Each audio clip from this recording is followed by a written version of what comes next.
So ఇదంతా ఒక ఎత్తు. మళ్ళా కరీంనగర్ బహిరంగ సభల ఎంత దుర్మార్గంగా మాట్లాడిందంటే, నా కొడుకు నేను మిమ్మల్ని అన్నలు అనుకున్నానా, మిమ్మల్ని తమ్ముళ్ళు అనుకున్నానా, మీ కుటుంబాలే నా కుటుంబం అనుకున్నానా, నా కొడుకుని చక్కగా చూసుకోలే అన్నా అని ఓ దిక్కు తప్పు జరిగిందని చెప్తూనే మళ్ళా వార్నింగ్ ఎట్లా ఇస్తాడంట ఆ వేదిక మీద. ఒక ఆంజనేయ స్వామి బర్త్డే రోజు తన ఎంత బహిరంగంగా బాహాటంగా మందిని రాక్షసులు అనుకుంటా, అంటే ఈ బాధిత కుటుంబం తరఫు ఉన్నట్లు అందరినీ రాక్షసులని చెప్పుకుంటూ ఒక్కొక్కరిని అంతు చూస్తా అని చెప్పి వార్నింగ్ ఇస్తాడు.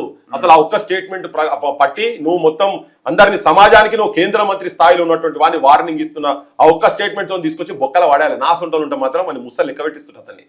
సో అట్లా జరుగుతున్నది. ఏదంతా సమాజం చూస్తున్నది, మరి ఇదంతా సహకారం కదా, ఇదంతా సపోర్టే కదా. అసలు ఇంకోటి ఏంటంటే, అంటే ఇది పర్సనల్ ఫ్రెండ్షిప్ లో భాగంగా ఇచ్చిన సపోర్ట్ అనుకుంటున్నారా, లేకపోతే బీజేపీ పార్టీ అంటే బీజేపీతో రేవంత్ రెడ్డి ఉన్నాడు అన్న లైనా? 100% బీజేపీతోనే ఉన్నాడు రేవంత్ రెడ్డి అనే లైనే ఇది. ఇప్పుడు ఏమైపోయిందంటే, ఇప్పుడు నిన్న మల్లు రవి స్టేట్మెంట్ చూసినాక అనిపించింది నాకు, ఊర్లో అంటారు కొస తాళ్ళు వెళ్ళేదాకా చూడాలరా అయ్యగారు తాగంది అని.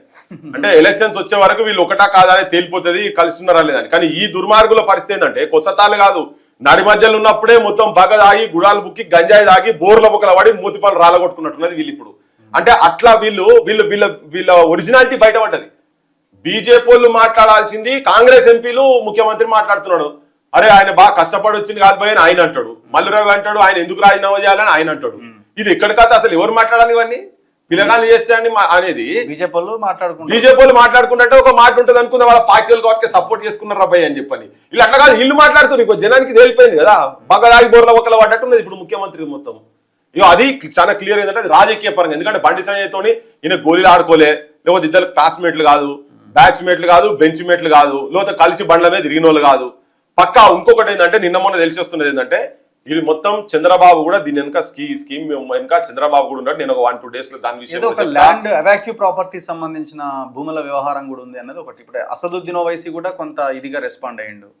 సో ఇక్కడ కవిత ఇంకొక రకంగా రెస్పాండ్ అయింది. ఇట్లా ఒక కొన్ని పొలిటికల్ లీడర్ల రెస్పాన్స్ చూస్తే దీని వెనకాల ఏదో సంథింగ్ ఉన్నది, లింక్ ఉన్నది, కేంద్రంతో ఉన్న ఒక లాలూచి వ్యవహారం ఉన్నట్టుగా కనబడుతున్నది. బరాబర్ మీరు చూడండి, కొందరేమో సైలెంట్ గా ఉన్నారు ఇష్యూలా, కొందరేమో అవుట్ రైట్ సపోర్ట్ చేసిండ్రు. ఇప్పుడు అవుట్ రైట్ సపోర్ట్ చేసే దాంట్లో కొత్తగా వస్తున్నట్టు చెప్తున్నటువంటి కవిత సపోర్ట్ చేసింది, అసదుద్దీన్ సపోర్ట్ చేసిండు, కాంగ్రెస్ వాళ్ళు అవుట్ రైట్ గానే ఉన్నారు.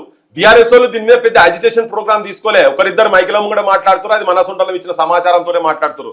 వాళ్ళు ఏదో పెద్ద దాన్ని తొవ్వి చేసింది కాదు. ఇప్పుడు వాళ్ళు మేమే తీసినామని క్రెడిట్ పొందే ప్రయత్నం చేస్తారు, కానీ అంత బక్వాస్ అదంతా జనానికి కూడా చెప్పదలుచుకున్నాం.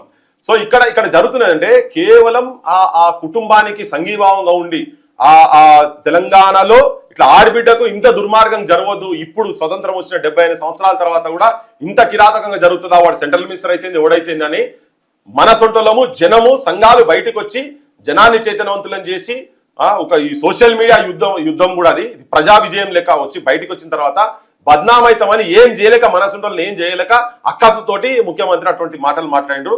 ఇది బీజేపీ అనే అనుకోవాలి. వీళ్ళిద్దరి బచ్పన దోస్తానైతే నాకు తెలిసి వీళ్ళ మధ్యలో ఏం లేదు. ఇదే పైసలు లావాదేవీలు నువ్వు అన్నట్టు అన్ని పైన అంతా ల్యాండ్ స్కామ్లే కదా. వీళ్ళందరూ ఈ దొంగలంతా పైన అంతా కలిసి ఉన్నారు. అందుకనే ఇంత దుర్మార్గమైనటువంటి ఇష్యూలు అంటే, జనరల్ గా ఏదన్నా భూమి జాగాల ఇష్యూ, చిన్న కొట్లాటల ఇష్యూ, అక్కడిక్కడ మాట్లాడితే వేరే విషయం.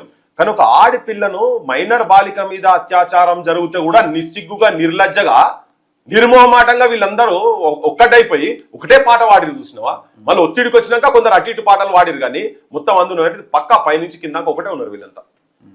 ఏమో చూద్దాం ఏం జరుగుతుంది. ఇప్పుడు బండి సంజయ్ అయితే నేనే అప్పగించిన అని చెప్తున్నారు. ఆయన ఇవాళ కూడా పార్టీ ఆఫీస్కి వచ్చినట్టున్నారు. నా పదవి నేనెందుకు రాజీనామా చేయాలి, దేనికోసం రాజీనామా చేయాలని కూడా అడుగుతున్నట్టున్నారు. ఆయన దేనికోసం రాజీనామా చేయాలంటే నువ్వు ఆల్రెడీ బెదిరిస్తున్నావు కదా, జనాన్ని బెదిరిస్తున్నావు, చాలా ఓపెన్ గా ఛాలెంజ్ చేస్తున్నావు, ఓపెన్ గా బెదిరిస్తున్నావు.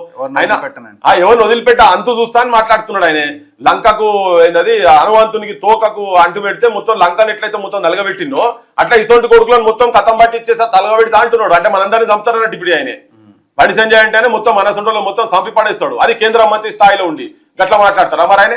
ఆ బీజేపీలో పరువు పోతుంది. ఇటువంటి అడ్డమైన కేసులలో మైనర్ బాలిక మీద అది ఒక్కసారి కాదు, చాలా సందర్భాల్లో అత్యాచారం చేసినట్టు సెక్షన్లు కూడా మార్చారు కదా. మరి ఇటువంటి మీరేం పెట్టుకుంటారా నాయన, నాకు అర్థం కాదు. రేపు జనం చీతు అంటారు, మీరు అన్ని ఒకటే రోజులు ఉన్నాయి అనుకోకూడదు. Everyday is not Sunday, Monday is going to come. మీకు అర్థమవుతారు మీరు మొత్తం. మళ్ళీ వాళ్ళు సిగ్గు లేకుండా వాళ్ళు కూడా మాట్లాడుతారు. ఆయన కూడా అంటాడు అరే గట్టెట్లా రాజీనామా చేస్తారు. ఇప్పుడు గమ్మత్తున్నది ఏంటంటే ఆపోజిషన్ పార్టీ అధికార పార్టీ రెండు కలిసి ఒకటే సంగీతం పాడుతారు వీళ్ళంతా. రామచంద్రరావు గదే చెప్పబట్టే, మల్లు రవి గదే చెప్పబట్టే, రేవంత్ రెడ్డి గదే చెప్పబట్టే, బండి సంజయ్ కూడా నేను ఎందుకు చేయాలనబట్టే. వీళ్ళందరూ ఒకటే ఉన్నారు కదా పైన వాళ్ళందరూ.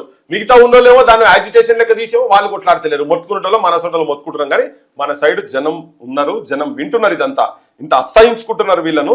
బండి సంజయ్ ఎవిడెన్స్ లను ట్యాంపర్ చేసే పొజిషన్ లో ఉన్నాడు. వాళ్ళకి సపోర్ట్ చేసినటువంటి వాళ్ళను సంపుతాన్ని బెదిరించే స్థాయిలో ఉన్నాడు. కాబట్టి ఆయన బరాబర్ రాజీనామా చేయాలి, లేకపోతే బర్తరఫ్ చేయాలి. లేకుంటే బీజేపీ దీనికి మూల్యం చెల్లించుకుంటది. కానీ చాలా మంది బీజేపీ వాళ్ళు కూడా ఇబ్బంది పడుతున్నారు తెలుసా. చాలా మంది ఇబ్బంది పడుతున్నారు. అరే ఒక్కొక్కరు చచ్చిపోయి డిఫరెంట్ ఆర్గనైజేషన్ లా మనం యాక్సెప్ట్ చేయొచ్చు, చేయకపోవచ్చు. వాళ్ళ ఆలోచన విధానాన్ని మంది కూడా యాక్సెప్ట్ చేయొచ్చు, యాక్సెప్ట్ చేయకపోవచ్చు. కానీ వాళ్ళ రాజ్యం వచ్చేటందుకు, వాళ్ళ పాలన వచ్చేటందుకు చాలా మంది ఏబీవీపీ కావచ్చు, ఆర్ఎస్ఎస్ కావచ్చు, డిఫరెంట్ సంఘాలకి వెళ్ళి జనసంఘానికి వెళ్ళి మొదలు పెడితే కష్టపడి ఒక స్థాయికి వచ్చిన తర్వాత ఆ నిర్మాణం చేసుకున్నటువంటి బంగ్లాలను దుర్మార్గులు మొత్తం కూలగొడుతున్నారు. దాన్ని కథం పట్టిస్తారు. అది వాళ్ళు కూడా ఆలోచన చేయాలి. చాలా మంది బాధపడుతున్నారు కూడా. దాంట్లో చాలా మంది ఫోన్లు చేస్తున్నారు. అది ఇంత దుర్మార్గం అనుకో.